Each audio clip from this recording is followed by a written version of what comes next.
Story: Miraculous Parrot. Mithu, the colorful parrot, was Ms. Jamila's beloved companion. They would often chat for hours, sharing stories and laughter.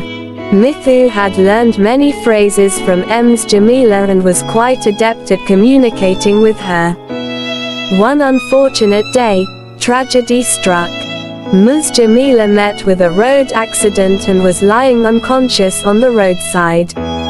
Mithu, who was with her, immediately understood the gravity of the situation. With a sense of urgency, Mithu started calling out for help in Ms. Jamila's voice, mimicking her cries for assistance.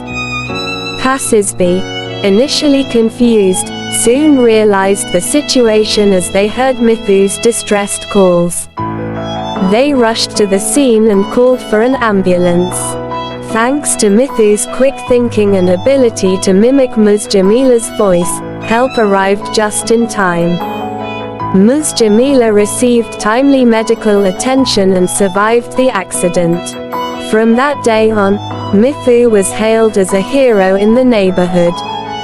People marveled at the intelligence and quick action of the little parrot. Mithu continued to be Ms. Jamila's faithful companion, their bond strengthened by the miraculous event that brought them even closer together.